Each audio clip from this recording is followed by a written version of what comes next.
అడుగుతూ ఉంటాం అయితే ఎప్పుడు. అదే అదే అంత ఈజీ కాదండి బాబు, ఒళ్ళు ఓనం అయిపోద్ది అసలు. 2 రోజులు లెగలేదు నేను ఆయన స్టెప్పులకి. మేము పాపతో రికమెండేషన్ చేయించుకుంటాంలేండి ఇప్పటి నుంచి సినిమాలకు కావాలి అని. సో ఓకే, ఇప్పుడు మీరు మదర్ అండ్ సన్ గా యాక్ట్ చేస్తున్నటువంటి ఈ సందర్భంలో మేము కొన్ని క్వశ్చన్స్, విజయశాంతి గారికి కళ్యాణ్ రామ్ గారి గురించి ఎంత తెలుసు, కళ్యాణ్ రామ్ గారికి విజయశాంతి గారి గురించి ఎంత తెలుసు, ఓకే మధ్యలో మీరు కూడా మీకెంత తెలుసు? ఆయనకి చాలా విషయాలు తెలుసు, అదే కామన్ కదా. ఓకే కళ్యాణ్ రామ్ గారు, విజయశాంతి గారికి తను యాజ్ అ పొలిటీషియన్ ఎక్కువ ఇష్టమా, యాజ్ అన్ యాక్ట్రెస్ ఎక్కువ ఇష్టమా?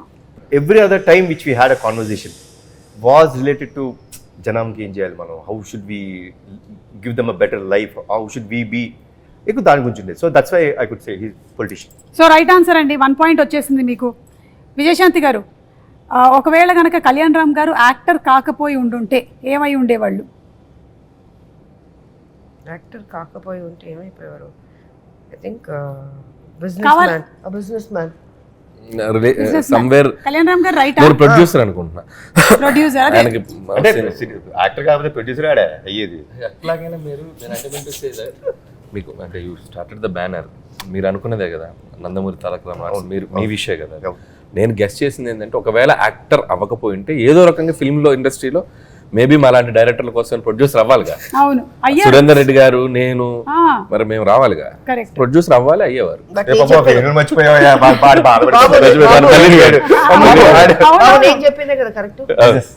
Business man. ఓకే రైట్, మీకు కూడా 1 పాయింట్ వచ్చిందండి. సో ఇక్కడ 1 ఇక్కడ 1 ఆల్. పోలీస్ రోల్ తనకి బాగా ఇష్టమైనటువంటి సినిమా ఏ కర్తవ్యం, బి Arjun son of Vyjayanthi. Karthavyam. Karthavyam right, 2 points అండి మీకు, 2 పాయింట్స్. ఎక్కువగా కళ్యాణ్ రామ్ గారు ఎక్కువ టైం దేని మీద స్పెండ్ చేయడానికి ఇష్టపడతారు? A family, B cinema. First family రైటా, and second cinema. So 2 all, మళ్ళీ 2 పాయింట్స్. విజయశాంతి గారికి ఇష్టమైనటువంటి ఫుడ్ ఏ వెజ్జా, బి నాన్ వెజ్జా? ఆవిడకి చేపల కూర అంటే చాలా ఇష్టం అండి. నా ప్రామిస్ ఒకటి ఉండిపోయింది, ఎందుకంటే మా అత్తమ్మ అద్భుతమైన చేపల కూర చేస్తారు, కొరమేన్ అది, ఆవిడకి అది పంపించాలి. సో నా గెస్ అయితే చేపల కూర చాలా ఇష్టం. సో ఇది రైట్ ఆన్సరు, మీకు 3 పాయింట్స్ వచ్చాయి. అలాగే ఇటండి, కళ్యాణ్ రామ్ గారికి ఇష్టమైనటువంటి ఫుడ్ ఏంటి? ఏ వెజ్జా, బి నాన్ వెజ్జా? నేను ఎక్కువసేపు డైటే చూసాను ఆయన. నేను అవునా? చాలా డైట్, చాలా తక్కువ తినడం. ఆ డైట్ ఫుడ్ లో కూడా ఏదంటారు, వెజ్జా నాన్ వెజ్జా? నాన్ వెజ్ ఉంటుంది. నాన్ వెజ్ ఉంటుంది, ఇది రైట్ ఆన్సరా? ఓకే, సో మీరు ఫస్ట్ అడిగారే ప్రోటీన్ గురించి, అది నాన్ వెజ్. సో 3 ఆల్ వచ్చిందండి. విజయశాంతి గారికి ఎలా పిలిపించుకోవాలి అంటే ఇష్టం? ఏ లేడీ అమితాబ్, బి విజయశాంతి. నా వరకు వస్తే ఆవిడకి అమ్మ అని నా నుంచి మాత్రం అమ్మ అని పిలిపించుకుంటాం అనేది నాకు ఇష్టం. Because it comes truly from my heart, nothing that ఏదో సినిమా కోసం అనేది కాదు. బట్ ఐ థింక్ విజయశాంతి అనేదండి, without Vijayashanti there is no lady Amitabh. Vijayashanti గారు right. Okay, 1 more point in your kitty అండి. ఎలాంటి మనుషులకి కళ్యాణ్ రామ్ గారు దూరంగా ఉండాలనుకుంటారు? ఏ ఎక్కువగా చిరాకు పడే వాళ్ళకి, బి తక్కువగా మాట్లాడే వారికి. దూరంగా ఉండాలనుకుంటారు, ఎక్కువ మాట్లాడే వాళ్ళకి దూరంగా ఉండాలి. కానీ ఇక్కడ ఎక్కువ మాట్లాడే వాళ్ళకి లేదు, తక్కువ మాట్లాడే వాళ్ళకని ఉంది. లేదు ఓకే, ఎక్కువగా చిరాకు పడే వాళ్ళకి. ఎవరికి చిరాకు పడుతుంది? ఎక్కువ మాట్లాడి ఓవర్ యాక్టింగ్ చేస్తే చిరాకు పడుతుంది. అవును, అలాంటి వాళ్ళు ఎవరైనా మీ సెట్ లో కనబడ్డారండి? కనబడలేదా?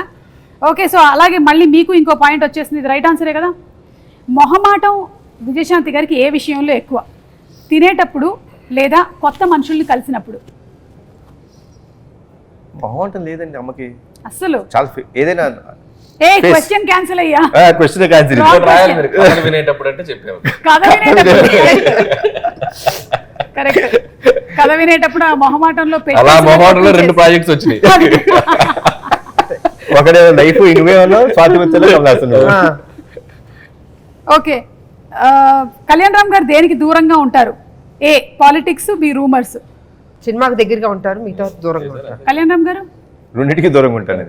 అంటే రూమర్స్ పుట్టడం మనం ఏం చేయగలుగుతాం, మన చేతిలో ఉందా? అవును, కనీసం రూమర్స్ వినడం. అడిగిన దాంట్లో చాలా డెప్త్ ఉంది. రూమర్స్ అంటే రూమర్స్ క్రియేట్ చేసేంత అంత ఆలోచన అసలు రూమర్స్ ఉండదు అసలు, దానికి అసలు దగ్గరలో కూడా ఉండదు అసలు. ఓకే. ఆ మంచి బాలుడు ఆయన. కళ్యాణ్ రామ్ గారిని ఆయన వర్కింగ్ స్టైల్ని మీ జనరేషన్ హీరోస్తో పోలిస్తే ఎవరితో పోలిస్తారు? నేను Hmm. ఎన్టీ రామారావు గారు.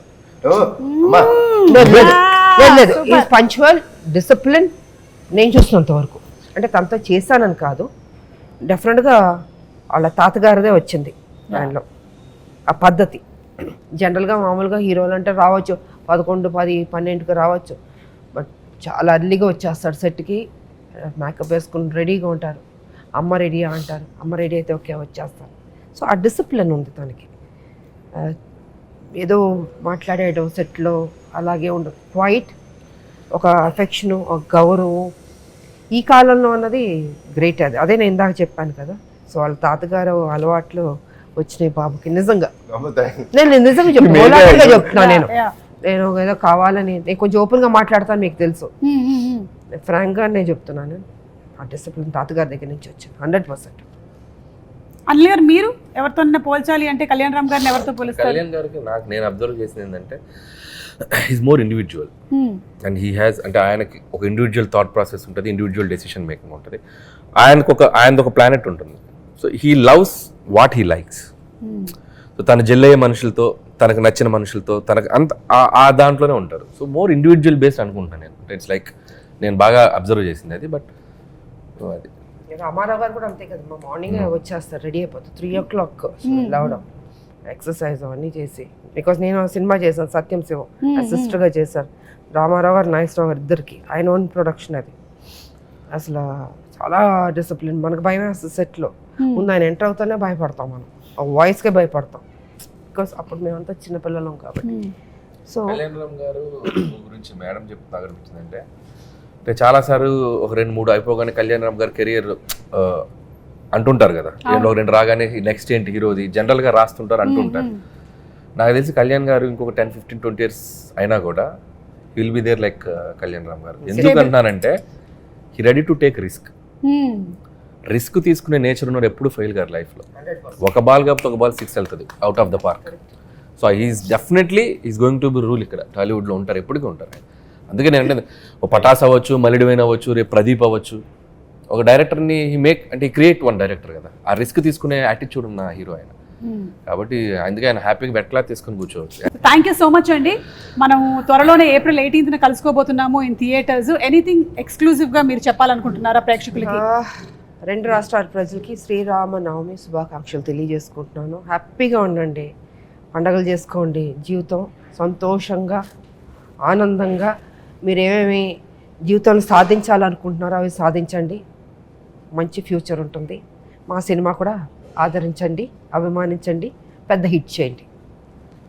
అనిల్ గారు, so Arjun son of Vyjayanthi. So నేను ఇందాక చెప్పినట్టు ఇట్స్ లైక్ చాలా పాజిటివ్గా అనిపించింది నాకు ట్రైలర్ చూసినప్పుడు కూడా.